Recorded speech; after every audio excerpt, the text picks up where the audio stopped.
Shalom, shalom, que le Seigneur vous bénisse. Nous sommes ici pour un partage avec les hommes de Dieu, avec les servants de Dieu, grâce à une personne particulière, en l'occurrence notre maman, notre mienne, la mère de Jérusalem. La mère de Jérusalem. Tantôt nous l'appelons maman, tantôt nous l'appelons mamouche, tantôt nous l'appelons maman chou, tantôt nous l'appelons mamounette, tantôt nous l'appelons moyou, tantôt nous l'appelons la madre, tantôt nous l'appelons la mère. Il y a tellement de noms. Maman Satinelle. Maman de il y en a tellement. Donc c'est en cela que nous sommes réunis ici. On porte béni le nom du Seigneur parce que c'est toujours la continuité de la Pâque. Nous allons donc arracher quelques mots aux hommes de Dieu pour dire certaines choses qui concernent la Pâque, certaines choses qui concernent l'agneau pascal. Je crois que nous allons arracher quelques mots aux hommes de Dieu qui sont ici présents. Les hommes de Dieu, que le Seigneur vous bénisse. Je crois que vous avez dit quelques petits mots en ce qui concerne la Pâque. J'aimerais d'abord arracher un mot à l'homme de Dieu, l'évangéliste Jérémie. J'aimerais que tu nous dises quelque chose sur la Pâque, vu que nous sommes déjà dans cette église. Shalom, shalom à tout le corps du Christ. Que le Seigneur vous bénisse. L'une des fêtes qui nous encense dans l'assemblée des saints, c'est la Pâque. Depuis l'Ancien Testament jusque dans le Nouveau Testament, tout est une affaire de Pâques. Et quand on prend le livre d'Exode 12, c'est le manger.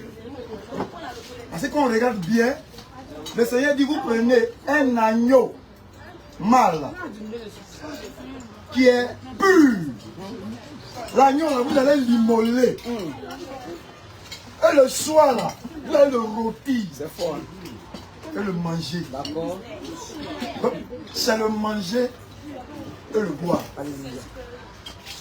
Juste un mot que je voulais dire ici la Pâque. C'est pourquoi nous sommes dans cette festivité-là.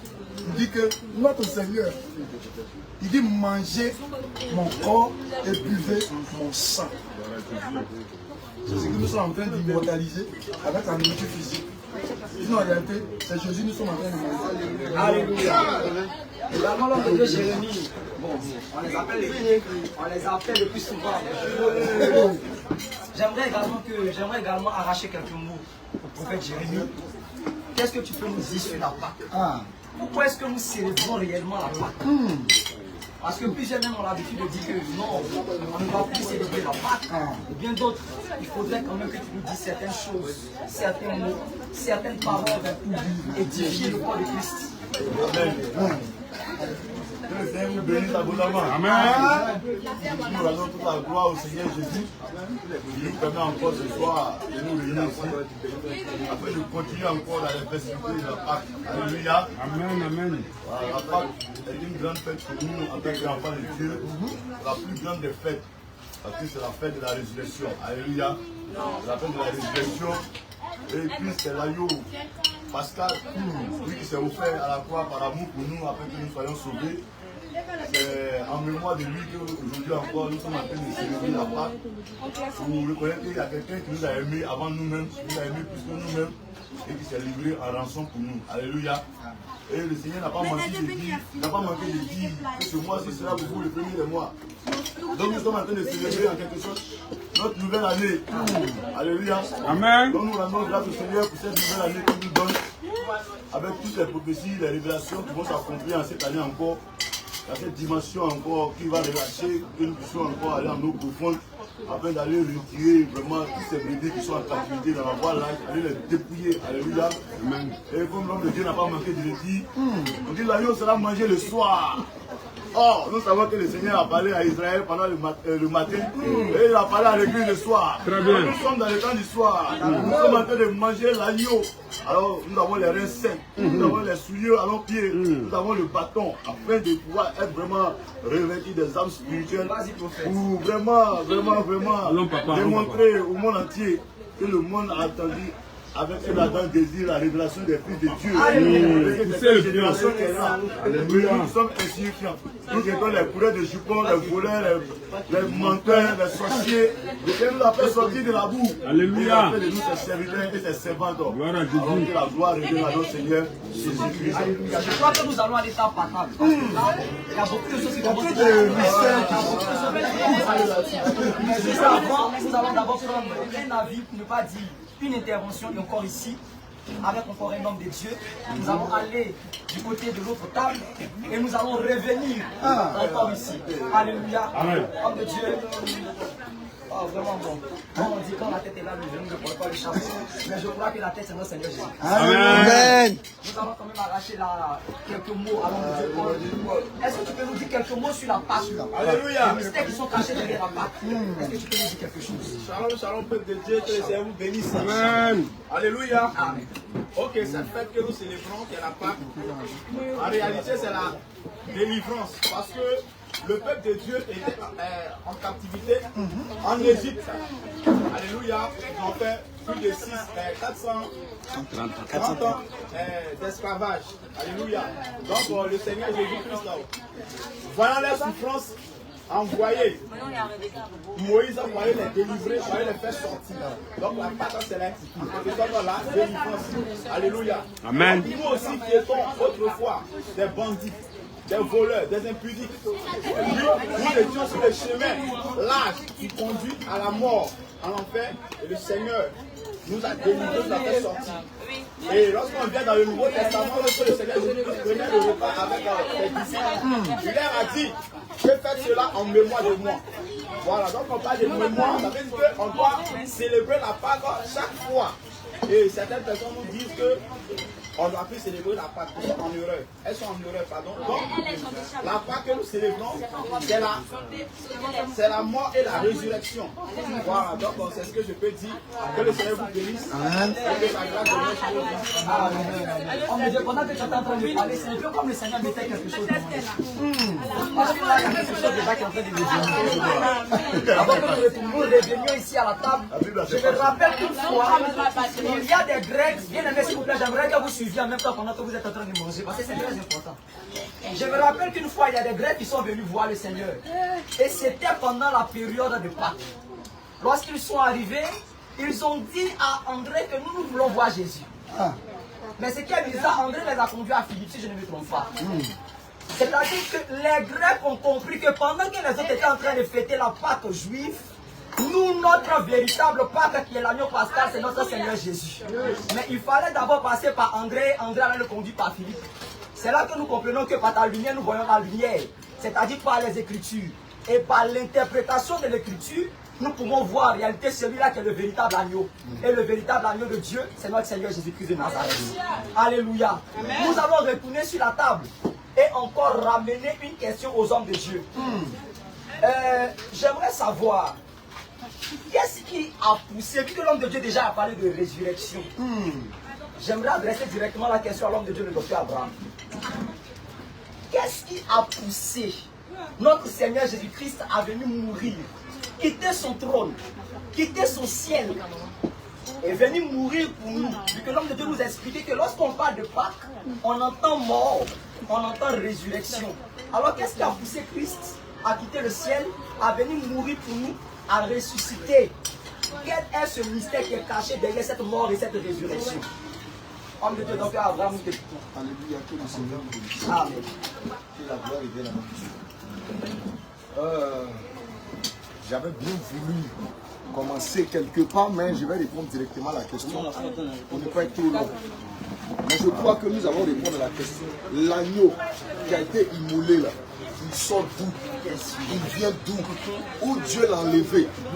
Il était où? Mais vous allez remarquer que Adam était dans le jardin avec Dieu. Adam voyait Dieu nu. Dieu n'avait pas de vêtements quand il était avec Adam. Dieu ne portait pas d'habits quand il était avec Adam. Maintenant, quand on dit qu'il voit Dieu nu, n'imagine pas Dieu comme un homme qui est dans une chambre physique avec une femme physique et vous voyez des choses physiques. Mais la nudité de Dieu ici, c'est-à-dire que Dieu se révélait à Adam. D'accord. Adam connaissait Dieu. Parce que Dieu lui parlait. Dieu venait même voir Adam, il se saluait. C'est par là que nous avons compris que Adam et Dieu, ce n'est qu'un couple. Maintenant, la femme, un soir Dieu va se promener, ou encore un jour Dieu va se promener. Il rentre du travail. Le soir, il entre dans sa chambre. Il va se reposer avec son épouse, il ne la voit pas. Adam n'est plus là. Il y a un malin, il y a un ennemi qui est venu détourner la femme. Mais comme Dieu, il aime la femme là, vous allez voir que Adam sort du jardin. Dieu le chasse. Adam sort. Quand Adam sort, il perd sa gloire. Il perd son vêtement. Il perd son habit. Donc Dieu, sachant que Adam a perdu son vêtement, son habit, l'Écriture déclare que si tu n'as qu'une seule tunique et qu'il y a quelqu'un qui te demande, cette seule tunique là, il faut lui donner. C'est-à-dire que le seul vêtement de Dieu, Dieu a enlevé ce vêtement-là par la croix de Golgotha et il a pris le vêtement pour donner à Adam. Homme de Dieu, si tu dis vêtement, nous n'avons pas de croix, nous voulons une écriture. Alléluia. Amen, amen. Amen. Amen, amen. Amen. Je crois qu'on peut aller dans le livre des Hébreux. Hein. D'accord. On peut aller dans le livre des Hébreux. Mais avant même d'aller dans le livre des Hébreux, regardons le parcours de la croix. Ok. Avant d'arriver à la croix de Golgotha, les gens ont récupéré Jésus. D'accord. Ils ont pris Jésus et ils ont levé ses vêtements. Ok. Les vêtements de Jésus sont allés où? Question. Les vêtements de Jésus ont été divisés en quatre et sont allés dans la main des Romains. Ok. Cette scène-là est simplement prophétique. Amen. Parce qu'on a compris par là que quand Dieu vient, il voit que les hommes sont nus. Ok. Il voit que sa femme n'a pas de vêtements. D'accord. Il faut lui donner ce vêtement-là pour la couvrir. Ok. Alors lui, Jésus-Christ, il retire le vêtement. Vous allez comprendre pourquoi il est mort nu à la croix de Golgotha. Hey. À la croix de Golgotha, Jésus n'avait pas d'habit. Très bien. Si tu lui demandes, Jésus, où est passé ton habit? Jésus va répondre comme Joseph, que c'est la femme de Potiphar qui a pris mon vêtement. Parce que la femme de Potiphar voulait coucher avec Joseph. C'est-à-dire qu'elle avait besoin de Joseph. Joseph enlève le vêtement, il donne à la femme de Potiphar. Okay. Donc le vêtement de Joseph aujourd'hui se retrouve dans la main de la femme de Potiphar. La femme de Potiphar, c'est une femme étrangère parce que c'est une égyptienne. Alléluia. C'est là aussi, il représente aussi les Romains sont des étrangers. Or, l'Écriture déclare dans Éphésiens à partir du verset 1 que nous aussi, nous sommes étrangers. Alléluia. Nous étions étrangers, privés du droit de citer même en Israël. C'est comme cela que Jésus prend son vêtement, il est nu, il nous donne le vêtement. Nous qui étions nus, nous sommes habillés et lui devient nu. La même scène, on la retrouve où? On la retrouve dans la maison de Jacob. Hey. Dans la maison d'Isaac. Isaac avait deux fils. L'un qui s'appelait Jacob, l'autre qui s'appelait Esaïe. Maintenant le père devait bénir. Frère, pour bénir, il faut avoir le vêtement d'Esaïe. Amen. Parce que vous allez voir que quand Jacob rentre, le père va entendre la voix. D'accord. Il dit ça là, c'est la voix de Jacob que j'entends. Maintenant il dit petit approche. Le petit approche, il sent l'odeur des vêtements. Quand il a senti l'odeur des vêtements, il a su que le petit avait les vêtements d'Esaïe. C'est là qu'il a béni. Donc Dieu, nous qui étions maudits, nous qui étions rejetés, parce que vous allez voir que les parents de Jacob et d'Esaïe ont aimé Esaïe. Ils ont aimé Esaïe. Ils ont aimé Esaïe plus que Jacob. D'accord. Maintenant, pour que l'amour change de position, Ok. pour que l'amour quitte Esaïe pour devenir Jacob, Très bien. il faudrait que le vêtement de Jacob se retrouve en, le vêtement d'Esaïe se retrouve en Jacob. Alléluia. C'est ainsi que Esaïe devient nu. Et vous allez voir que le père n'ira pas béni. Il a pleuré avec chose là, mais le père n'ira pas écouté. Alléluia. Parce qu'il doit enlever le vêtement. Mais il doit le donner à qui? Il doit le donner à Jacob.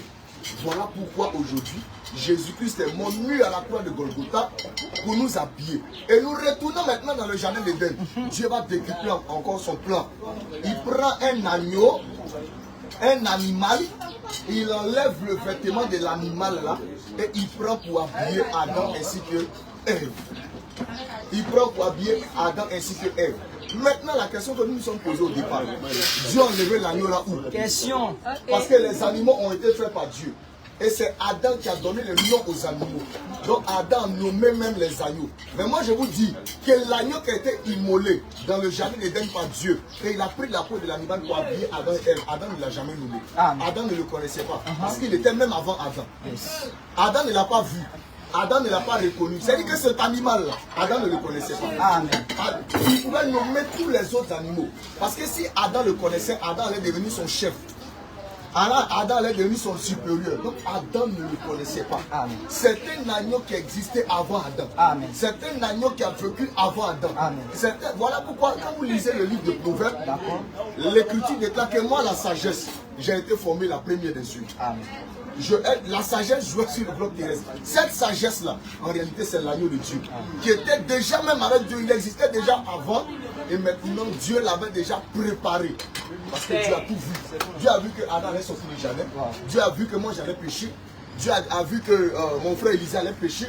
Il a vu que lui, il allait mourir dans les bois de nuit. Il allait mourir dans les d'hommes.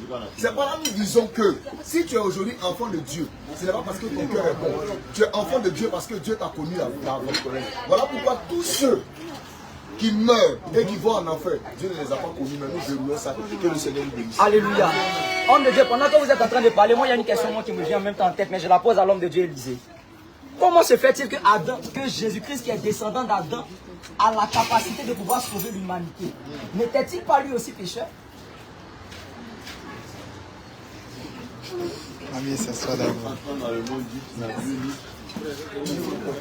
Je reprends encore la question. Jésus-Christ qui est descendant d'Adam, nous savons que lorsque Adam tombe, c'est l'humanité tout entière qui tombe. C'est-à-dire le péché se répand sur tout le monde entier, vu que le monde entier était caché en Adam. Comment se fait-il que lorsque Adam tombe, Jésus-Christ qui est descendant d'Adam, pécheur, a la capacité, lui, de pouvoir restaurer Adam? D'abord, il est très important de comprendre que dans le champ de boise, il y a toujours des moissonneurs. Il y a toujours des graneurs. D'accord. Et pour comprendre la pensée de Dieu, il faut aller toujours dans le rouleau. Parce que c'est dans le rouleau que se cache la pensée et la vérité de la parole. La question qui a été posée tout à l'heure, premièrement, nous disons que Jésus n'est pas issu d'Adam.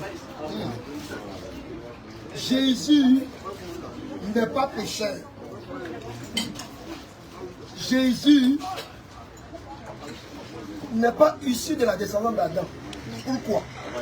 Parce que pour être issu de la descendance d'Adam, il faut que, comme la Bible déclare que dans Genèse chapitre 4, verset 1er, que Adam a connu Ève et il enfanta Caïn. Ça veut dire qu'ici, la notion du mot connu, ça parle de l'enfantement. Or, pour que tu sois issu de la race adamique, il faut premièrement qu'un homme et une femme puissent aller ensemble. Donc, Adam,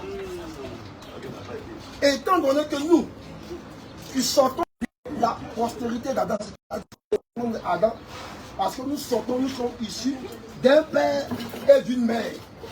Mais cependant, pour le Seigneur Jésus-Christ, la chose n'a pas été faite ainsi. La Bible précise que Jésus-Christ, le Saint-Esprit, il va envelopper Marie de son ombre. Mais je veux te ramener quelque part. Je suis présentement dans Genèse chapitre 2. La Bible déclare qu'au commencement, Dieu crée le ciel et la terre. La terre était informe et vide. Et il y avait à la surface de l'abîme, l'esprit des eaux se mouvait au-dessus des eaux. Donc nous comprenons que les eaux ici, où nous voyons l'esprit en train de se mouvoir, les eaux représentent une terre. Ça veut dire que quand Dieu doit venir, Dieu doit sémencer la semence dans une terre.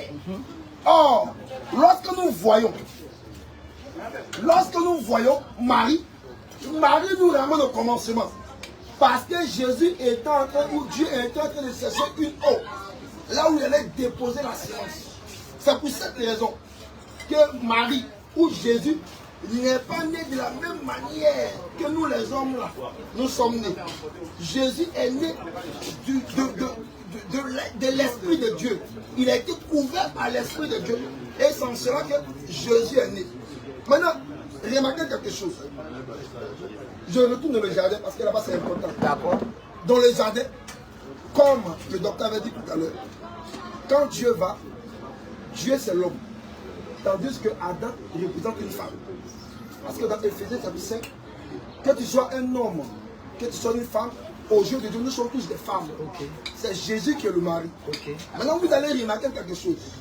Quand Dieu venait visiter sa femme, dans la chambre, Dieu, il ne se cachait plus à la femme. Parce que c'est dans la chambre que l'homme ou la femme peut voir la nudité de son mari. Mais attention, quand Adam a transgressé la parole du Seigneur, qu'il est sorti, Dieu maintenant étant esprit, Dieu ne pouvait pas sortir de sa chambre nue. Parce que pour que Dieu sorte à la recherche de sa femme, Dieu doit s'habiller. D'accord. Maintenant, quand Dieu doit s'habiller, l'habillement de Dieu, c'est en réalité le vêtement. Or, la Bible déclare que dans Apocalypse 19, verset 13, que la Bible déclare que la parole c'est un vêtement.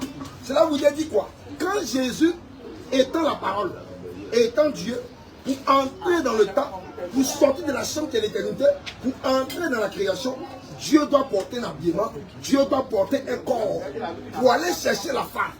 Mais vous allez remarquer, quand on descend dans le jardin, il y a quelque chose qui va se passer. Pendant que Dieu va venir chercher la femme, Dieu ne veut pas le matin. Dieu ne veut pas au milieu de la nuit, mais Dieu vient le soir. Pourquoi le soir? Pourquoi le soir? Parce que le soir c'est tout un temps. Mais avant que Dieu ne vienne le soir, il y a quelque chose qui va se passer. Pendant que Adam est perdu, la Bible déclare qu'il y a une voix qui va se faire entendre. Adam, où es-tu? Adam, où es-tu? D'accord. Ça veut dire que Dieu dans le jardin, il est en train d'appeler Adam. Alléluia. Mais nous disons que cette voix qui avait appelé Adam, mais qui n'avait pas la capacité d'habiller Adam, nous disons que la voix, c'est en réalité le prophète. Et pourquoi?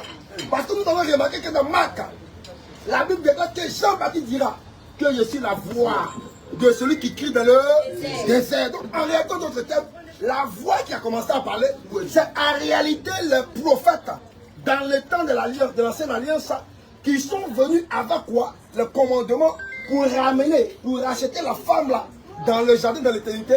Mais bien qu'ils sont venus, ils n'ont pas eu cette possibilité et cette capacité de pouvoir ramener la femme dans le jardin. Et la Bible déclare que Dieu va chercher un animal de nulle part, de quelque part, et il va prendre les vêtements et il va bien cette femme. Alléluia. Amen. Maintenant, remarquez le pourquoi de la croix.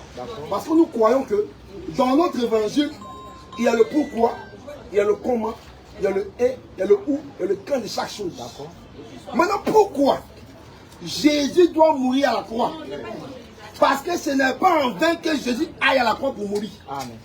Vous allez remarquer, dans Genèse chapitre 1, verset 9 à 11, quand Dieu va finir de créer, il va déclarer que la terre sort des abysses et elle produit quoi? Elle produit de la verdure. Vous allez remarquer que la terre ou les arbres proviennent de la terre. C'est-à-dire que le bois est la source de la terre.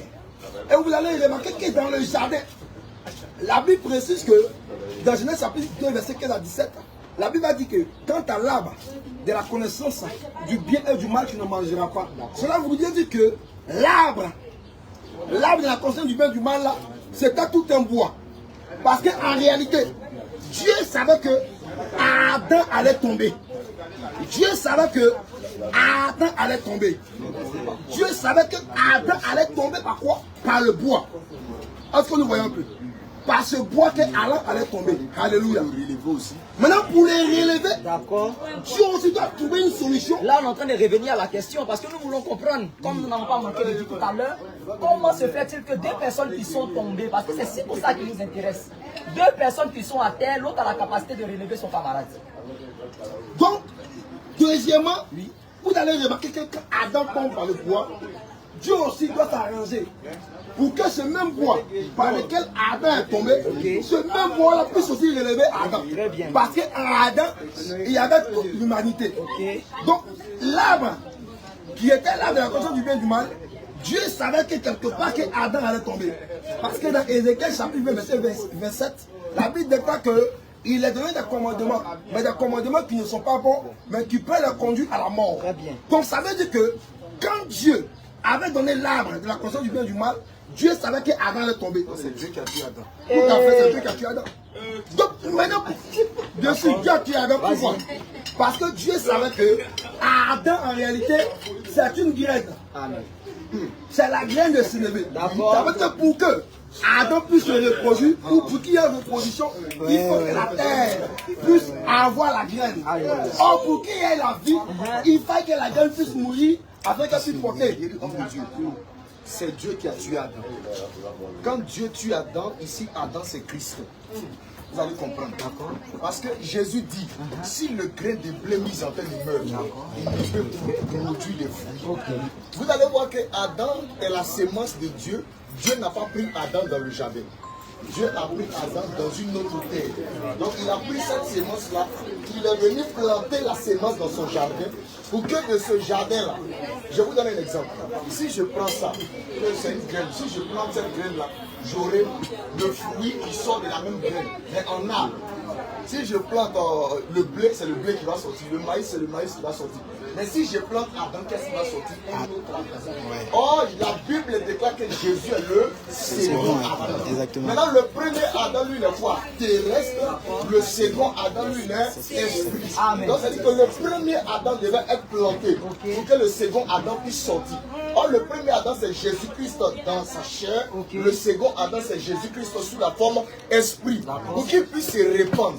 On retourne encore dans le jardin parce que nous disons que la Bible c'est deux chapitres. Il y a deux chapitres. Il n'y a pas Ézéchiel, Ésaïe, ce sont des répétiteurs. Ils n'ont rien apporté de nouveau. La Bible ce n'est que deux chapitres, Genèse 1, Genèse 2. Point bas. Donc quand nous retournons dans le jardin, la Bible déclare pour que la terre puisse germer, il faut que la vapeur sorte de la terre. La vapeur ne dit pas ouais, mais la vapeur sort de la terre. C'est-à-dire que la terre a caché la vapeur. La vapeur se trouvait dans la terre. Marie, avant que Jésus ne transforme l'eau en vin, Marie va dire à Jésus, ils n'ont pas de vin. Jésus dit, mais femme, qu'y a-t-il entre toi et moi? Mais pourquoi les gens ne sont pas venus demander à Jésus directement, mais ils ont demandé à Marie? Parce que Jésus étant issu de Marie, Jésus étant le véritable arbre de la vigne qui était dans la terre, Marie, on sait que pour avoir de ce vin-là, il faut demander à la terre, pardon, pour faire sortir l'arbre, pour faire sortir. Donc cette vapeur qui monte là, c'est notre Seigneur Jésus-Christ. Il monte, il est élevé. Quand il arrive à la position élevée, il redescend maintenant comme une pluie et il arrose la surface du sol. Mais à quel moment Jésus a fait ça? Jésus un jour a dit à ses disciples, il dit que si je ne m'en vais pas là, le consolateur ne viendra pas. Il est avantageux pour vous que je m'en aille. Maintenant, pourquoi il est avantageux pour eux qu'ils s'en aillent? Parce que quand il s'en va, il sort de la terre Marie, il meurt, il monte, il se transforme. Il était l'eau, parce qu'il monte haut. Quand il monte haut, il se transforme en vapeur et il redescend à la chambre haute le jour de la Pentecôte. Parce que le jour de la Pentecôte, vous allez voir que quand l'Écriture déclare, on dit qu'il y a eu un vent impétueux. Mais pourquoi le vent? Parce qu'on a compris que... Pourquoi le vent? Donc, ce vent qui devait descendre là, c'est la vapeur qui devait redescendre pour arroser toute la surface du sol. Il s'arrête là, je continue ici. Là, il s'est arrêté. D'accord, j'aimerais que vous soyez bref parce qu'il y a des questions qui sont vraiment très orientées. On arrive. Vas-y. Parce qu'il a touché quelque chose qui est en train de... qui est sailli en moi. D'accord. Regardez quelque chose de très important. Ça, c'est Elisabeth et Marie. De façon naturelle. Vas-y. Lorsque on veut produire le vin, qu'est-ce qui se passe? De façon naturelle. Quand on veut faire le vin, qu'est-ce qui se passe? On le vendange. On le vendange. D'abord le vendange, après on va quoi? Après l'avoir vendangé, lui, on va le presser. Ah ouais, et puis on va Congo. À la suite de cela, on va le... Rappelez-moi les... On le vendange dans la terre. Après, on va le presser. Et on va attendre. On va le laisser fermenter. Fermenter combien de jours? Pendant 3 jours. Pendant 3 jours. Et quand on va se Il va fermenter, il va commencer à... comment on appelle ça? Il y a l'alcool qui va se trouver dans le vin. Très bien. Donc nous voyons ici que, de même manière que dans l'usage des hommes, on voit l'étape et le processus du vin pour qu'elle soit fermentée. On voit aussi ce même processus sur Jésus. Jésus doit être vendangé et mis en terre en tant que la vigne dans la terre qui est Marie. Et après cela, il doit être pressé, il doit sortir. Il doit être pressé où? À Golgotha. Pendant 3 jours. Le 3e jour, il ressuscite. Et quand il ressuscite, nous on doit faire quoi? On doit consommer ce vin, on doit boire le vin. Donc nous comprenons que Jésus-Christ à la croix, en réalité aussi, c'était aussi la Pâque, ou c'est la Pâque. Est-ce que nous voyons bien? Il doit mourir, il doit ressusciter, mais en ressuscitant, il doit distribuer aussi son vin. Pour que nous puissions nous approuver. Voilà pourquoi ce jour-là, quand les gens ont regardé les gens à la chambre haute, ils sont ivres. En réalité, ils ont bu. Tout chrétien qui ne boit pas n'ira pas ici. Maintenant, il est marqué. Maintenant, il faut qu'on détaille. Attendez, ce qu'il est en train de dire là, c'est grave. Il dit que tout chrétien qui ne boit pas, parce que là, on est en train de parler de la Pâque. S'il ne boit pas, mais il n'est pas chrétien. D'accord. Voilà, on attend. On va développer ça. Alors, tout chrétien qui ne va pas peut pas aller au ciel. C'est pas les belles, c'est pas les coups. C'est pas les jeux la mer. Mais on dit quoi? Ils étaient à la 9e heure. Ils ne sont pas remplis de vin doux. Mais voici la promotion pleine du Saint-Esprit. Vu que Joël 2, verset 28 avait dit, je répandrai mon esprit sur toute chair. Donc c'est lorsque l'esprit a été répandu sur eux, alors on les voyait en tango. Donc les tango, l'ivresse c'est quoi? Quand on dit femme ne peut pas porter mèche, on dit que c'est bizarre. On dit pourquoi femme ne peut pas porter pantalon, on dit mais ça c'est étudié dans quel monde ça? Quand on dit bon, il ne faut pas porter bijoux, on dit mais toi aussi. Si on ne peut pas bijoux là, comment on va s'embellir? Femme ne doit pas porter oreilles, on dit mais tout ça c'est quoi? C'est ça qui est l'ivresse. Alléluia. Parce qu'aujourd'hui quand tu es rempli de l'esprit, ta manière de parler change, ta démarche change. Les gens ne te comprennent plus. Parce que si vous avez remarqué, si tu t'assois au bord d'un maquis, celui qui va finir le casier, quand il sort, il commence à marcher. Souvent il va devant, il vient derrière. On ne comprend pas, souvent il te retrouve à Carico. Il pense que c'est sa chambre qui est là. Donc lui, il ne voit plus le monde comme on le voit. Parce que, ouais, il suit seulement. Voilà, il est dans un autre monde, il est dans une autre dimension. Donc c'est comme ça aussi quand on reçoit l'esprit, alors on est dans une autre dimension. Pourquoi le monde ne peut pas comprendre le langage que nous parlons. Donc c'est l'ivresse. Il va continuer. On va approfondir. Vas-y. Le livre de Proverbes a dit quelque chose. Le livre de Proverbes a dit les moelles. Les moelles, ce n'est pas au roi qui donne le vin. D'accord. Mais on donne le vin à celui qui a de l'amertume dans l'âme. Donc Dieu qui a inspiré cette écriture, Dieu doit la respecter. D'accord. Donc Dieu doit donner le vin à celui qui a de l'amertume dans l'âme. Oh, maintenant, qui avait l'amertume? C'est nous. Quand on était étrangers à la vie de Dieu, Dieu nous voyait comme étant dans l'amertume. Alors Dieu pouvait nous donner la joie pour que nous puissions oublier cette pauvreté. Quand on dit pauvreté, c'est pas dit tu n'as pas l'argent, les billets de banque, c'est pas ça. La pauvreté, c'est une situation dans laquelle l'on se trouve. Une situation précaire, si on veut définir en termes simples, en français. Mais spirituellement, la pauvreté, c'est quelqu'un qui n'a pas l'argent. Oh, l'argent, c'est qui? C'est Christ. Parce que dans le livre d'Apocalypse, il a dit à une église, venez acheter de moi de l'or pur et vous serez riche. Donc c'est lui qui est ce véritable or, c'est lui qui est ce véritable argent que nous n'avions pas au départ. Donc nous étions pauvres. Alors Dieu, pour nous faire oublier cette pauvreté, doit nous servir le vin. Amen. Donc pour nous servir le vin là, il emmène maintenant son fils. Et son fils maintenant vient comme étant vin pour nous donner à boire. Alléluia. Et quand nous buvons, nous sommes dans un état d'ivresse. Alléluia. J'aimerais en même temps poser encore une autre question. Mais cette fois-ci, on va aller une table ici, une table ici. Parce que malheureusement, le temps nous fait défaut. Alléluia. Est-ce qu'on peut vraiment croire qu'une seule mort, c'est-à-dire celle de Christ, suffit pour sauver l'humanité? Et quelle est en réalité la puissance en fait, ou encore l'autorité, la force qui se cache derrière la mort et la résurrection de notre Seigneur Jésus? J'aimerais réellement que un des hommes de Dieu ici prenne la parole et nous explique cela de manière claire. Je vais laisser la place à l'homme de Dieu, l'homme de Dieu Shadrach. J'aimerais t'arracher quelques mots. Est-ce que la mort de Jésus seul pouvait suffire pour sauver l'humanité? Et si oui, quelle est alors cette puissance qui se trouve alors dans cette mort? Amen. Amen. J'aimerais que tu sois bref, que tu dises quelque chose en 3 minutes. Alléluia. Vas-y. Il y a un homme qui s'appelle Michel. D'accord. Et un jour, Michel s'assoit pour dire de quoi décliner les règles sortira un homme. Et c'est celui-là qui va faire Israël. Alléluia. Amen. Donc nous comprenons que tous ceux qui ont existé, ceux qui ont passé avant Jésus, qui sont venus avant Jésus, sur la terre, jusqu'à Moïse et les autres prophètes, n'ont pas pu apporter cette restauration au peuple d'Israël. Il y a un homme qui s'est levé, appelé Jésus, qui a apporté cette restauration au peuple d'Israël. Alléluia. Cette question qui a été posée concernant le sang de Jésus, d'accord. Pourquoi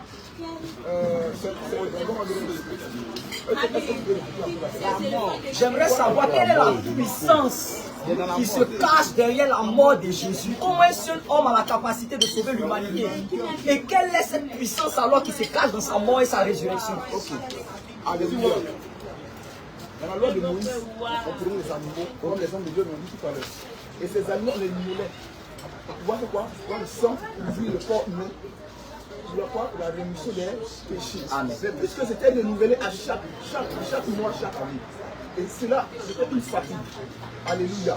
Gloire à Jésus. Donc, le sang de Christ, Jésus-Christ de Nazareth, puisque ce sont les sangs des animaux qu'on utilisait pour pouvoir effacer les péchés, pour pouvoir expier les péchés. Ils ont vu que Dieu a vu une souffrance perpétuelle. Mais il a choisi un homme. Alléluia. Amen. Et cet homme-là, personne n'a vécu comme lui. Personne n'a été extraordinaire comme lui.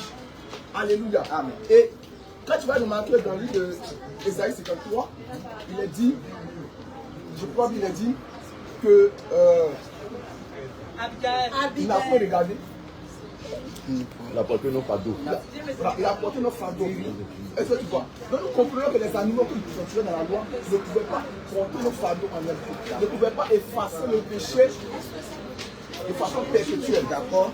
Donc c'est la raison pour laquelle Christ, qui est le véritable agneau, qui est le véritable Dieu, il doit se décider lui-même pour lui donner en rançon pour nos péchés, afin que nous, pécheurs, qui étaient autrefois pécheurs, nous serons rachetés de son sang. C'est pourquoi nous disons que c'est le sang de Christ, c'est le seul sang qui peut racheter toute l'humanité entière. Parce qu'en dehors du sang de Christ, aucun sang ne pourra racheter l'humanité. Alléluia. Amen. Je vais remarquer que l'homme, lorsque, comment dirais-je, Jean-Baptiste voit Jésus, il a dit quoi? Voici l'agneau qui ôte le péché du monde. Donc les agneaux d'autrefois n'ont pas pu porter le péché du monde. Est-ce que tu me comprends? Amen. Les agneaux d'autrefois n'ont pas pu porter le péché du monde. Mais lorsque Jean-Baptiste voit Jésus, il dit voici désormais l'agneau qui doit ôter le péché du monde. Alléluia. Amen. Amen. Donc c'est pourquoi nous disons que c'est le sang de Jésus qui a la seule capacité de pouvoir racheter. Alléluia. Vas-y. Ok. En ce qui concerne la question que l'homme de Dieu a, je vais ajouter quelque chose. Voilà. La Bible dit que Jésus-Christ, il n'a point péché. Alors pour que l'humanité soit sauvée, pour que l'humanité soit totalement débarrassée, il fallait qu'il y ait un homme, un sang pur, sans mélange. L'homme de Dieu l'a dit, le sang des animaux était corrompu. Alléluia. Donc il fallait un sang pur, sans mélange. Et nous savons que la Bible dit qu'en Jésus, il n'y avait point de fraude. Donc voici pourquoi le sang de Jésus a la capacité de nous sauver, le sang de Jésus a la capacité de nous libérer.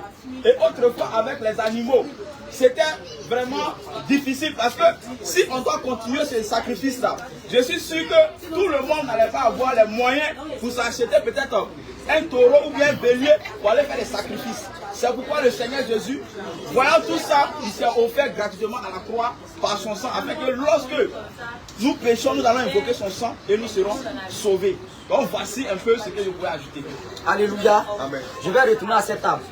Mais j'aimerais avant toute chose faire un petit résumé des dernières questions qui ont été posées. Un jour, je suis tombé dans le livre de Proverbes, si je ne me trompe pas. Et il y a une écriture qui nous a dit ceci, que deux valent mieux qu'un. Parce que s'il tombe, l'un relèvera l'autre.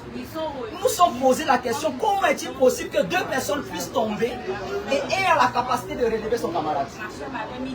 C'est là que nous comprenons qu'en réalité, pendant que Jésus-Christ et Adam étaient tombés, Jésus-Christ était tombé, mais il était en réalité de Dieu. Alléluia. Si vous ne croyez pas, si vous n'êtes pas d'accord, demandez à Job. Les Écritures nous disent ceci, que un jour les enfants de Job se sont rassemblés pour aller dans la maison du frère aîné. Et lorsqu'ils sont allés là-bas, ils étaient allés dans le but de pouvoir fêter. Mais quelque chose de bizarre va se passer. Là-bas, la maison s'est écroulée pendant qu'ils se trouvaient dans la maison du frère aîné. Lorsque nous allons dans le livre de Luc chapitre 3, nous croyons que le frère aîné là c'était Adam. Parce que les Écritures nous disent que Adam, fils de Dieu. Donc Adam était le premier fils. La maison d'Adam, c'est le corps d'Adam. Parce qu'en réalité, les Écritures nous disent que nous, notre corps, est tout un temple, est toute une maison. Pendant qu'Adam était tombé, l'humanité tout entière était tombée. Et vu que Jésus-Christ était descendant d'Adam, Jésus-Christ lui aussi était tombé parce qu'il se trouvait en Adam. Mais là où nous bénissons le Seigneur, pendant que Jésus était tombé, pendant qu'Adam était tombé, pendant que les fils, les enfants, les frères du frère aîné étaient tombés, il y avait un seul serviteur qui s'était échappé. Nous croyons que pendant que le serviteur était dans la maison, il était aussi dehors. Ce serviteur, pendant qu'il était dans la maison, il était dehors. Bien aimé, c'est notre Seigneur Jésus-Christ. Parce que pendant qu'il se trouvait en Adam, il était également en dehors d'Adam. Parce que c'est celui-là qui est omniprésent. Pendant que Adam était tombé, le seul qui avait la capacité de relever Adam alors qu'il était tombé, c'était celui-là qui était debout. Et celui-là qui était debout, c'était notre Seigneur Jésus-Christ. C'est la raison pour laquelle par sa mort et par sa résurrection, il avait la capacité de relever Adam qui était tombé. Alléluia. Mais en même temps, nous voulons ajouter quelque chose également par rapport à la question qui a été posée. Ce que moi j'aime chez les filles de Jérusalem, lorsqu'elles accouchent, elles doivent dire quelque chose. Lorsque Léa accouche Judas, les Écritures disent qu'elle va dire ceci, que toi ton nom je t'appellerai Judas parce que je louerai l'Éternel. Il ne peut pas avoir de louange tant qu'il n'y a pas encore eu de combat. C'est là que nous bénissons Dieu. Si elle loue l'Éternel, c'est parce qu'en réalité il y a eu un combat. Demandez à Jacob. Jacob va dire ceci, Judas, tu reviens du carnage. En réalité, le carnage, c'est tout un combat. S'il dit que tu reviens du carnage, ça veut dire qu'il y avait eu un combat qui s'était passé. Alors que ce lion-là, parce qu'il a dit que Judas était un lion. Le lion qui était venu du carnage, en réalité, c'était David. Après que David a fini de combattre Goliath, les Écritures nous disent qu'il y a des personnes qui avaient commencé à chanter juste après. Nous croyons que par la mort de notre Seigneur Jésus-Christ, nous pouvons aujourd'hui, pendant ce temps de Pâques, en train de louer le Seigneur, en train de glorifier le Seigneur, en train de bénir le Seigneur, en train d'exalter le roi des rois, parce que cette mort-là nous permet de pouvoir l'adorer. Alléluia. Alléluia. Mais la puissance qui se cache dans l'agneau, bien aimé, pour pouvoir la comprendre, il faut aller demander à Samuel. Parce que pendant que Samuel avait présenté un agneau, pendant que les Philistins venaient contre eux, les Écritures nous disent qu'il y avait un bruit de tonnerre qui s'était fait entendre dans le camp des Philistins. Alléluia. C'est-à-dire pendant que Samuel était en train de présenter un simple agneau, en réalité, les gens voyaient un simple agneau, mais c'était tout un tonnerre qui se faisait retentir dans le camp des Philistins. Alléluia. Je vais retourner la question encore aux hommes de Dieu.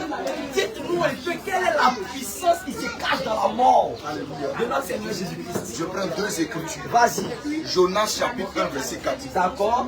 Mais l'Éternel fit souffler sur la mer un vent impétueux. Et il s'éleva sur la mer une grande tempête. Très bien. Le navire menaçait de faire naufrage. Vas-y. Le navire menaçait de faire naufrage. Jonas 1 verset 12. Le navire veut faire naufrage. Dieu a soufflé un grand vent. Jonas s'élève, on ne sait pas qu'est-ce qui est passé dans sa tête. Jonas dit, il leur répondit, prenez-moi et jetez-moi dans la mer. Et la mer se calmera envers vous. Car je sais que c'est moi qui attire sur vous cette grande tempête. Donc Jonas s'est levé. Jonas dit, pour que la tempête se calme là, il n'y a pas un autre moyen. Il n'a pas dit prier Dieu. Il n'a pas dit louer. Il dit prenez-moi, jetez-moi dans la mer. C'est là que la mer va se calmer. Ils ont récupéré Jonas, ils ont jeté Jonas dans la mer, il se retrouve dans le ventre d'un poisson. Mais il est vivant. Et comment dans le ventre d'un poisson est pris? Un homme qui est dans le ventre d'un poisson, il n'y a pas d'air, il n'y a pas de circuit pour respirer. Mais il est en train d'adresser une prière étant dans le ventre du poisson. Jésus maintenant arrive. Jésus dit, le miracle de Jonas, c'est ce qui vous sera donné. Il n'y a pas un autre moyen pour que la tempête s'arrête. Donc nous comprenons que Jésus était Jonas. Jésus était Jonas. Donc Jonas n'était pas Jonas. Maintenant Jésus dit aux Israélites, prenez-moi et puis jetez-moi. Donc comment il va dire prenez-moi et puis jetez-moi? Je vais les provoquer. Il dit Moïse a dit, moi j'ai dit. D'accord. Moïse a dit, moi j'ai dit. D'accord. Tout ça pour les exciter, prenez-moi et puis jetez-moi. Selon qu'il est écrit, si ta main droite, si ton œil droit, si ton pied droit, et pour toi une occasion de chute, enlève-le. Les gens disent que le pied droit c'est le péché. L'œil droit, comme si c'est l'œil droit seulement qui pêche. Quand tu vois une fille, qu'est-ce qu'elle peut voir? C'est l'œil droit seulement qui peut voir. Les deux yeux convoient. Mais l'œil droit, la main droite et le pied droit parlaient de Jésus. Voilà pourquoi il est des souverains sacrificateurs. Un jour, quand l'Esprit du Seigneur tombait sur lui, il dit tiens bon, il est avantageux pour vous qu'un seul meure. C'est-à-dire que le sacrificateur sous l'onction prophétique va commencer à prophétiser pour dire qu'il est avantageux qu'un seul meure. Donc Jésus, pour pousser ces gens-là à le jeter, il va les provoquer. Il les provoque et ils ont pris Jésus, ils l'ont livré. Mais ils ne savaient pas que dans le livrant, il devait rentrer dans le sein de la terre, dans le ventre du poisson, et intercéder pour ceux qui se retrouvaient là. Et après, mais c'est bizarre, hein? Poisson qui avait l'homme, la nourriture, il ne mange pas l'homme. Mais il a rendu cet homme. Mais l'homme était dans le sein de la terre, mais il était vivant. C'est pourquoi nous disons que quand les gens disent que, mais Adam, on a dit qu'il était mort là, qui dominait le ciel. Nous disons que quand Jonas était dans le poisson, Jonas était vivant. Il n'était pas mort. Cette mort là, ce n'est que Jonas dans le ventre du poisson qui est appelé mort. Donc Jésus est allé simplement dans le sein de la terre, on a appelé ça mort. Mais dans la terre, il est vivant. Voilà pourquoi nous adorons un Dieu qui est vivant au siècle des siècles. Vous allez voir les gens vont se lever aujourd'hui, oh, il est mort, il est mort. Nous disons, mon frère, tu ne connais rien. Jonas dans le ventre du poisson, Jonas respirait, Jonas vivait, il parlait, il priait. Mais imaginez-vous, comment dans le ventre d'un poisson, si aujourd'hui, moi, je me retrouve dans le ventre d'un poisson, est-ce que j'aurai le temps pour prier? Parce que le poisson doit me broyer, le poisson doit mettre ses dents, le poisson doit faire toutes ces choses. Donc nous disons que les dents du poisson dans Jésus, le poisson qui essaie de broyer de Jésus, c'est la souffrance de Jésus. Il a commencé à souffrir jusqu'à aller à la croix de Golgotha. C'est à la croix de Golgotha qu'il était totalement avalé. Maintenant, quand il est dans Jonas dans le ventre, Jonas prie. Jésus à la croix de Golgotha aussi prie. Élie, Élie, lama sabachthani. C'est là là nous disons que nous avons compris quelle était la prière que Jonas a fait dans le ventre du poisson. La prière que Jonas a fait dans le ventre du poisson. Jonas n'a que dit Élie, Élie, lama sabachthani. Alléluia. Dieu, pendant que tu es en train de parler, nous croyons que les Israélites qui avaient demandé à ce qu'on puisse libérer Barnabas pour que le Seigneur Jésus-Christ soit livré, ils ont très bien fait. Ils ont très bien fait. Parce que là où nous comprenons les choses, nous savons que Barnabas est le fils du Père. Or, lorsque l'Éternel appelle Israël, il dit laissez aller mon fils. Nous comprenons que Israël avait compris que Barnabas était eux. Il fallait qu'on puisse livrer Jésus pour qu'eux ils soient libérés. Nous croyons que par la mort de Jésus, nous avons la liberté. Nous avons la liberté. Est-ce que tu peux acclamer le Seigneur? Alléluia! Je chasse Adam. Déchire. Adam veut retourner dans le jardin. Déchire l'agneau. Il dit empêchons-nous D'accord. de s'approcher de l'arbre, d'en prendre le fruit, d'en manger et de vivre éternellement. Donc tu as mis un blocage. De sorte que l'homme est puissant. La condition de l'homme est bâclée. La condition de l'humanité est bâclée. Cette situation-là, nous la transposons. C'est la même chose que chez Jonas. Pendant que Dieu a soufflé le vent, c'est-à-dire que c'est Dieu lui-même qui a été le provocateur de ce vent. Frère, nous disons que quand un chrétien souffre, c'est Dieu qui a envoyé la souffrance dans sa vie. Lui, si un musulman souffre, c'est le diable. Mais quand un chrétien souffre, c'est Dieu qui a envoyé la souffrance dans sa vie. Amen. C'est écrit que toutes choses concourent au bien de ceux qui aiment Jésus. Alléluia. Amen. Donc, le salut de l'humanité est bâclé. Qui va rentrer maintenant dans le jardin? Pour rentrer dans le jardin, il faut accepter que les deux chérubins, les deux chérubins puissent te macheter. Il faut qu'ils puissent te chicoter. Il faut qu'ils puissent te tuer. Pourquoi? Parce que les deux chérubins là, leur image se retrouve dans le tabernacle, dans le lieu très saint. Les voiles, il y avait 2 chérubins artistement travaillés. Et là-bas, il y avait le propitiatoire. Au-dessus du propitiatoire, on devait mettre le sang. Parce que le souverain sacrificateur devait entrer dans celui avec le sang de l'animal pour intercéder. Alléluia. Donc, dans les 2 chérubins, c'est l'image. Donc, Jésus, comme il est le véritable souverain sacrificateur, il voit qu'Adam ne peut pas rentrer. Il laisse Adam dans le paradis. Lui seul, il part seul dans le lieu très saint qui devient le jardin d'Éden. Mais au milieu des 2 chérubins, les 2 chérubins le frappent pour que son sang coule, il devient l'animal de sacrifice. Et on prend son sang devient maintenant un moyen d'intercéder pour la vie d'Adam. Donc quand Jésus est rentré, il est sûr que c'est parce que l'Écriture n'a pas dit que Adam a suivi Jésus. Sinon Adam est rentré après que Jésus soit là. Parce que c'est Jésus qui a ouvert la porte. C'est Jésus qui a montré le chemin.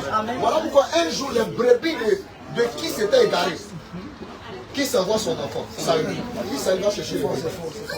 Saül va chercher, il veut ça c'est une dispensation. C'est la loi. Avec les prophètes, ils sont allés chercher. Ils n'ont pas trouvé.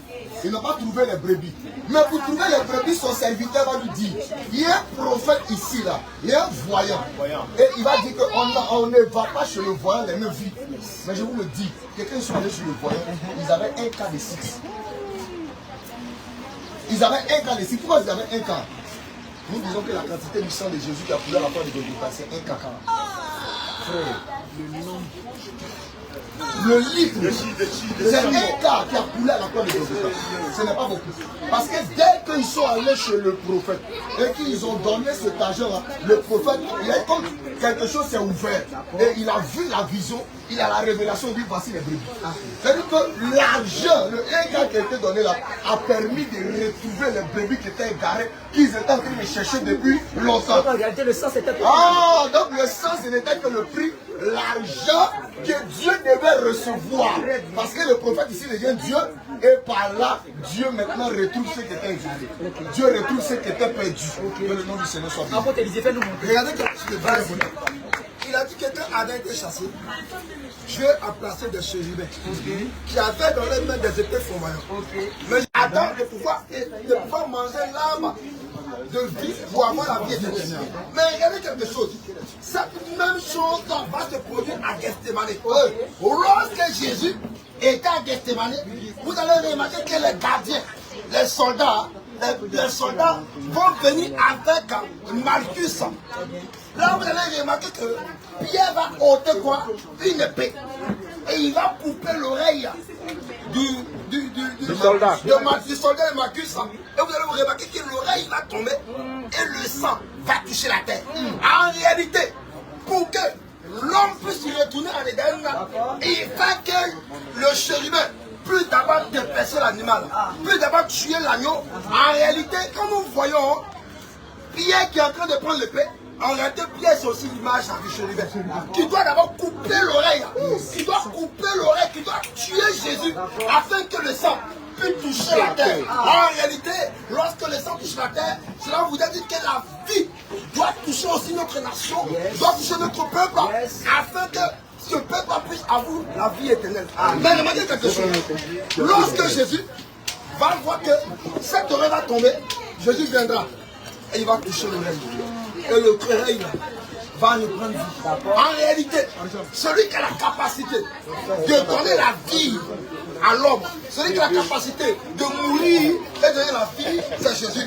Donc par l'acte que Jésus est en train de faire, afin de reconstituer l'oreille droite de Malchus, en réalité, Jésus est en train de dire que, selon Jean chapitre 10, que c'est la capacité de donner ma vie et de la reprendre. C'est ça la vie éternelle. Jésus, quel est ce temps sur la terre? C'est la capacité de donner sa vie et de la reprendre. C'est le même qui donne et le même qui reprend. Il a la capacité de faire mourir. Tu peux donner ta vie et la reprendre. Tu peux donner ta vie et la reprendre. Or, l'Écriture déclare que Dieu l'a ressuscité dans tes morts. Or, c'est le même Dieu qui l'a livré. Donc, Dieu qui l'a livré et Dieu qui l'a repris, ce Dieu-là, c'est Jésus qui donne sa vie et qui la reprend. Regardez quelque chose, vas-y. Quelque chose de très important. Quand Dieu va commencer à maudire, En réalité, au lieu de maudire Adam et Ève, Dieu va maudire la terre. Mais la terre, quoi, Question. la terre fait quoi? Est-ce que c'est la terre qui a poussé Adam et Ève à aller pécher? Mais la Bible déclare que quand Dieu va maudire la terre, Dieu dira que la terre te produira des roses et des épis. Donc nous comprenons que la terre, certainement, la terre entend, la terre parle. Mais la Bible déclare que dans Genèse chapitre 7, que l'Éternel forma l'homme à la poussière de la terre et il suppose de l'année de l'homme un jour de vie. Le Lord devait être vivant. Donc nous voyons que lorsque Jésus devait mourir à la croix, la Bible déclare que les soldats romains avaient créé quoi? Une couronne d'épines et donc de poser sur sa tête. En réalité, cette terre qui va porter la malédiction, la mort de l'humanité, c'est en réalité le Seigneur Christ. Alléluia. Noé s'est retrouvé dans une situation où l'eau est au-dessus de la terre. L'eau a rempli toute la surface de la terre. Noé va ouvrir une colonne. Il faut aller me rechercher, il faut aller voir si les eaux ont diminué. C'est-à-dire que si les eaux diminuent, la colombe va aller voir la terre. Vas-y. Alléluia. Donc la colombe est sortie de la fenêtre de Noé, qui est l'éternité, pour venir simplement chercher la terre. Comme l'homme de Dieu est en train de dire. Donc la colonne voyage. La colonne se déplace. La colonne se déplace. La colonne la colombe. La colombe se déplace, se déplace, se déplace. Et un jour, elle regarde. C'est la terre que je recherchais depuis longtemps. Ce jour-là, Jean-Baptiste le prophète, l'esprit de la prophétie a saisi. Amen. Il dit, je vois l'esprit descendre sur lui comme une colombe. Donc, c'est-à-dire que la colombe est sortie depuis l'âge de Noé, qui est en train de rechercher la terre. La colombe n'avait pas trouvé la terre. Je vous ai dit que la colombe a voyagé pendant 3 ans. La colombe a voyagé pendant le temps de la loi. Elle n'a pas trouvé. Pendant le temps des prophètes, elle n'a pas trouvé. Pendant le temps des psaumes, elle n'a pas trouvé. La colombe a trouvé la terre le 4e jour. Parce que là, le temps où lequel les eaux étaient sur la terre, c'était pendant 3 jours les eaux. C'est le 4e jour que les eaux ont taillé. Pourquoi? Parce qu'il y a l'apparition du soleil. Parce que le 4e jour, Dieu fixa le soleil. Quand le soleil frappe l'eau, l'eau doit se mettre dans la terre et la terre doit devenir sèche. Voilà pourquoi Jésus, en tant que le soleil levant, quand il est né, Zacharie le prophète, j'aime les prophètes. Vas-y. Les prophètes. Lorsqu'on s'entraîne de la miséricorde de Dieu, en vertu de laquelle le soleil levant nous a visité en haut. Donc Jésus est le véritable soleil qui est venu faire tarir les eaux sur la terre. Et cette terre-là, c'est Adam. Les eaux qui étaient à Adam, c'est toute sa vie où il était dans le péché, dans toutes ces genres de choses. Dieu devait venir tarir ces eaux-là pour que Adam devienne sec. Le moment de gagner notre champ. J'ai même envie de dire aussi que la terre est là. Parce que lorsque nous retournons là-bas en Israël dans le désert, les Écritures nous disent qu'avant que la manne puisse descendre sur la terre, il fallait d'abord que la rosée puisse couvrir d'abord la terre. Alors lorsque nous retournons dans le livre de Matthieu, les Écritures nous disent ceci, l'ange va dire ceci à Marie, avant même que l'enfant puisse descendre encore, il faudrait d'abord que l'Esprit de Dieu puisse se couvrir de lui. Nous comprenons qu'en réalité, la rosée qui était descendue sur la terre, c'était l'Esprit de Dieu qui était descendu sur Marie, avant que la véritable manne descendue du ciel puisse entrer dans la table. Alléluia. Amen. Que le nom de Dieu soit béni. Nous sommes en train de parler, c'est bien intéressant. J'aimerais parler du sujet des femmes. On n'a pas 6 minutes. J'aimerais parler du sujet des femmes. J'aimerais parler du sujet des femmes vertueuses. J'aimerais parler du sujet des femmes vertueuses. J'aimerais parler du sujet des femmes vertueuses. Qui est la femme vertueuse? Question. C'est celle qui met les longues robes? Non. C'est celle qui porte les boubous? Non. Qui est la femme vertueuse? Qui est la femme vertueuse? Allez demander à notre sœur Ruth. Allez prendre le livre de Ruth. Ruth chapitre 3, à partir du verset 1. Et puis lisons l'écriture. J'avais introduit le sujet des femmes vertueuses. Comment Ruth a été appelée femme vertueuse? À cause de quoi Ruth a été appelée femme vertueuse? J'aimerais qu'on puisse lire. Lisez cette écriture. À quel moment Ruth 3, à partir du verset 1 jusqu'au verset 11. Écoutez bien. Parce que là déjà nous disons aux jeunes filles vertueuses déjà de se préparer. Écoutez. Ruth chapitre 3 à partir du verset 1. Plus de guerre. Plus de guerre. Plus de guerre. Est-ce qu'il y a des femmes vertueuses ici? Alléluia. Amen. Ruth doit partir verset 1. Est-ce qu'il y a des femmes vertueuses? Il y a quelqu'un qui a la voix qui Naomi. Bien aimé, écoutez. Naomi. Naomi, sa belle-mère. Oui. Lui dit. Naomi, sa belle-mère lui dit. Ma fille. Je Je voudrais assurer ton repos. Oh, ma fille, je vais te donner la vie éternelle. Afin que tu sois heureuse. Pour que tu sois heureuse. Et maintenant, Boaz. Et maintenant, Boaz. Sabou. Oui. N'est-il pas Sabou. Voici. Tu dois faner cette nuit les hommes. Et la belle-mère va devenir un indicateur. D'accord. Elle va donner des précisions à Ruth. D'accord. Regardez les précisions. Voici. Tu dois faner cette nuit les hommes. Il va vanner cette nuit les anges Qui sont dans l'air. qui sont dans l'air. Lave-toi. Lave-toi. Point-toi. Faut te poindre.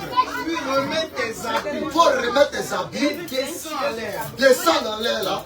Tu ne te feras pas connaître à lui. Tu seras d'abord invisible. Oui.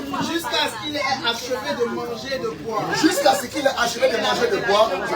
Quand il ira se coucher, Quand Boaz, j'aimerais que vous me suiviez. La partie là devient très intéressante. La partie là, un peu, ça devient très intéressant. Elle dit, quand Boaz est debout, quand Boaz est arrêté, il ne faut pas te faire connaître à lui, sinon il va te rejeter. Alléluia. Donc il ne faut pas te faire connaître à ce Boaz. Maintenant, quand Boaz va dormir, il faut aller découvrir son pied. C'est-à-dire, enlève le drap sur son pied. Oh, super. Son pied. Super. Allons-y, mon frère. Super. ira se On va tout coucher. donner. Il faut bloquer. Observe le lieu où il se On va couche. glaner. Il faut observer le lieu où il va se coucher. Oui. Ensuite, va. Ensuite, va. Découvre ses pieds. Enlève le drap sur son Et pied. couche-toi. Faut te coucher. Il te dira lui-même. On ne se couche pas à sa tête. On ne se couche pas à la tête de Boaz. On ne se couche pas sur sa poitrine. On ne se couche pas à son épaule. Mais on se couche où se trouve le pied de Boaz. Continuons. Il te dira lui-même. Il te dira lui-même. C'est-à-dire que Naomi ici, là, a la capacité de détecter toutes les paroles que Boaz doit dire. C'est-à-dire qu'elle connaissait le secret qui était dans le cœur de Boaz. Donc Naomi devient le Saint-Esprit, lui devient l'église. L'église, pour avoir la vie, ne doit pas se coucher à la tête de Jésus, mais doit se coucher à son pied. Parce qu'au pied se trouve quoi? La Bible déclare que les pieds, au pied, on met la chaussure qui est le zèle de l'évangile. Elle dit Naomi, pour avoir la vie, Ruth, pour avoir la vie, il faut aller dans l'évangile. Il faut aller dans la doctrine. Permettez-moi de glaner juste un peu. Et l'écriture nous dit ceci que Jacob, avant de bénir ses fils, n'a pas manqué de dire qu'il doit retirer ses pieds et le mettre sur le lit. Cela signifie qu'il commençait déjà par donner l'évangile à ses différents fils. Continue en disons. Il te dira lui-même ce que tu as à faire. Oui. Elle lui répondit. Elle lui répondit. Je ferai tout ce que tu as dit. Oh, j'aime ça. Ruth va dire à Naomi, je ferai tout ce que tu as dit. Oh, ça c'est l'obéissance. Ça c'est le respect. Ça c'est la considération. C'est-à-dire toutes les paroles de Naomi là. Elle dit, je ferai tout ce que tu as dit.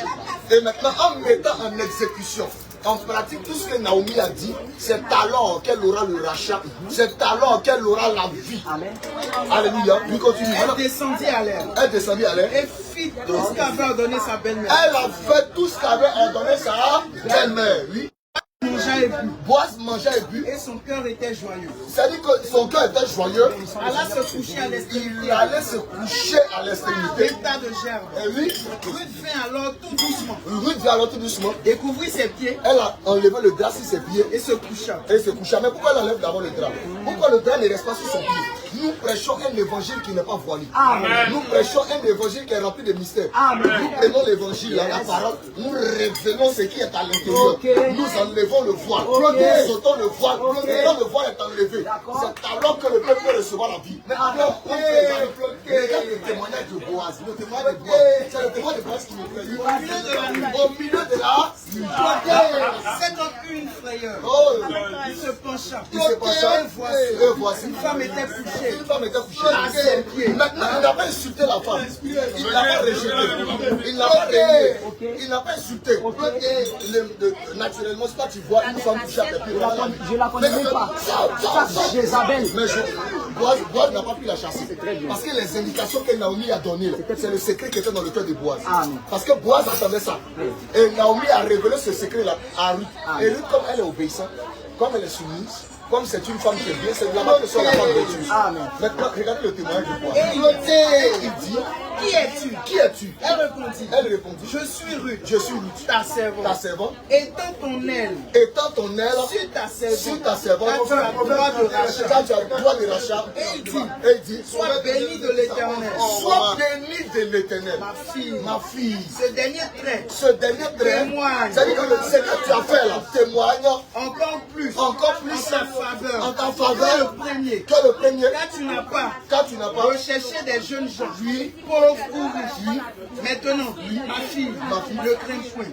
Je ferai pour toi tout ce que tu diras. Alléluia. Est-ce que tu vas sauter quelque chose? Moi, tu as quelque chose. Tu as sauté femme de mon frère. Alors, attends, attends. Maintenant, ma fille, ne crains point. Ne crains pas. Quand ta porte de mon peuple, c'est que tu es une femme vertueuse. Ah, voici l'origine de la femme. Vertueuse. La femme vertueuse écoute d'abord. Obéit à la voix de Naomi. Si elle n'écoute pas la voix de Naomi, c'est une rebelle. Elle n'est pas vertueuse. Elle doit, pour qu'elle puisse être appelée vertueuse, elle doit se coucher au pied de Boaz. Toute femme qui n'est pas dans l'évangile, même si elle porte un boubou, même si elle met sa tête par le sol, elle soulève ses fesses, il n'y a pas la vertueuse. Parce qu'il n'y a pas l'évangile. Alors, la femme vertueuse, ce n'est pas seulement le sexe féminin. Moi qui suis arrêté là, je suis une femme vertueuse. Moi qui suis arrêté aussi là, tu es une femme vertueuse. Nous tous qui sommes là, nous sommes une femme vertueuse. Jésus.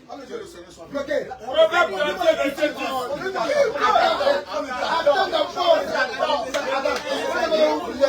Alors, Qui peut trouver une femme vertueuse? on dit qui peut trouver une femme vertueuse? Elle a bien plus de valeur que les perles. La femme vertueuse, quoi d'abord? Faut pas sauter. Faut dire mot par mot.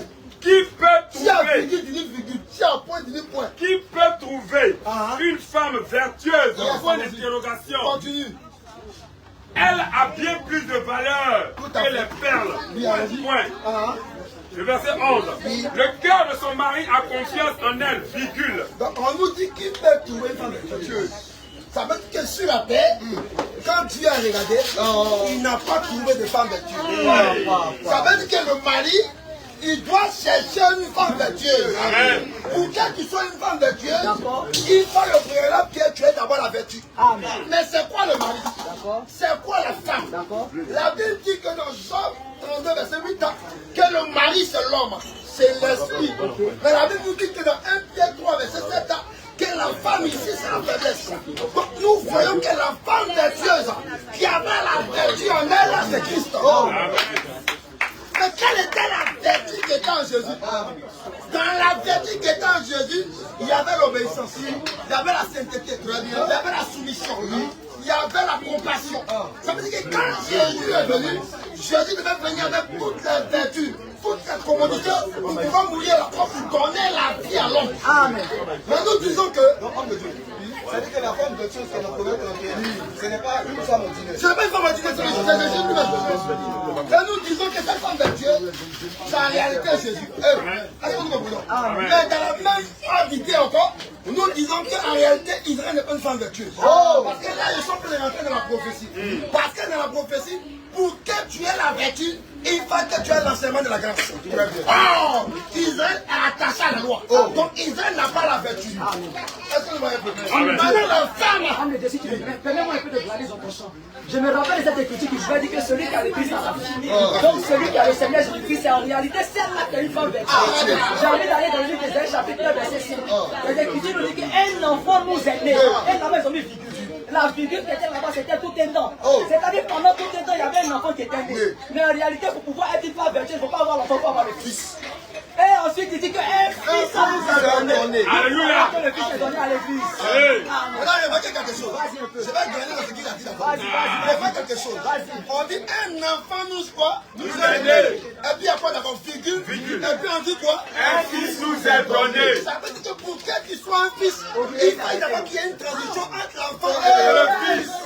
Mais la transition de la virgule, ça part de la mort et de la résurrection. La virgule, c'est vraiment la résurrection. Nous prêchons même la virgule. Hey! Quel évangile? Nous prêchons même la virgule. Adam n'était pas une femme vertueuse. Parce que Dieu recherche les vertus, mais Adam n'a pas trouvé. Adam n'a pas pu écouter la voix de Dieu. Adam n'a pas pu obéir à la voix de Dieu. Donc il n'était plus une femme vertueuse. Donc Dieu regarde sur la terre, il ne voit pas de femme vertueuse. Donc ça veut dire quoi? La vertu en réalité, ce n'est pas premièrement de savoir préparer. Oui. Tu peux savoir préparer, tu peux savoir prier la foutu. Mais si elle a collé en toi, tu n'as pas de femme vertueuse. Tu peux savoir faire la fuite. Tu peux savoir faire la fuite. Mais si tu n'es pas soumise, tu n'es pas une femme vertueuse. Parce que la vertu, ça doit pratiquer les valeurs, la parole que Jésus nous a donnée. Donc pour que tu sois une femme vertueuse, premièrement, ça doit pratiquer la parole de Dieu. Est-ce que j'ai murmuré? Est-ce que je suis vertueuse? Je n'ai jamais vertueuse. C'est une femme. La vertu ne se résume pas à préparer seulement, à bien dresser le lit seulement, à bien nettoyer la maison seulement. Mais la vertu consiste à obéir à la parole de Dieu. C'est pourquoi là où nous bénissons le Seigneur, nous avons des femmes vertueuses ici.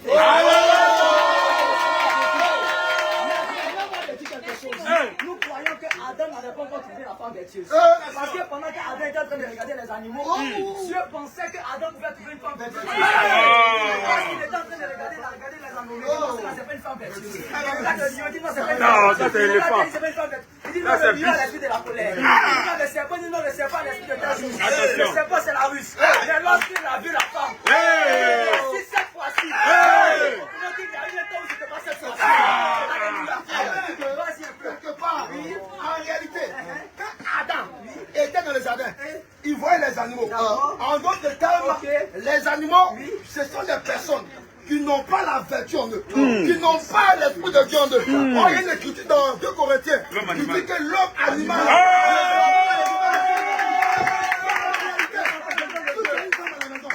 Elle n'est pas soumise. Elle n'est pas obéissante. En réalité, c'est une lionne. C'est un chat.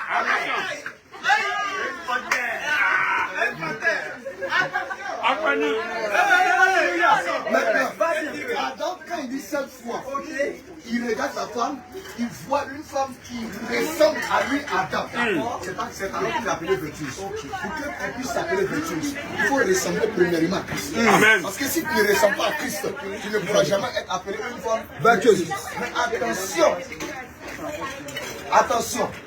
Attention, attention, attention. Quand on dit femme vertueuse, frère, c'est une femme qui a la belle démarche. Attention. Attention. C'est un concours de démarche. En réalité, la liste, ce n'est pas un concours de beauté. C'est un concours de démarche. On va voir qui marche bien. Alléluia. Alléluia. Et en plus, être une femme vertueuse, c'est d'abord les seins arrondis. Attention. Femme de Dieu, là, il faut vraiment parler. Là, vraiment, il faut vraiment expliquer les choses. Il faut vraiment expliquer les choses. Il faut vraiment expliquer les choses. Alléluia. Les gens comprennent beaucoup de choses. Alléluia. Comprenons alors que tout ce qui est écrit dans le livre des Cantiques des Cantiques, ce ne sont pas des choses perverses. Mais le Seigneur les a cachées pour pouvoir égarer plusieurs. Oh, pour parler de la femme vertueuse. Alléluia. En parlant de la démarche, un jour, Paul va dire, vous ne devrez plus marcher comme les païens. Attention. C'est-à-dire que marcher, c'est une fille. Les païens marchent comment? Marcher, c'est une fille. Marcher, c'est, je ne sais pas, c'est une circonstance. Alléluia. Amen. Nous ne devons plus marcher comme les païens. Parce que les païens marchent mal. Les païens n'ont pas la belle démarche. Nous devons avoir la belle démarche.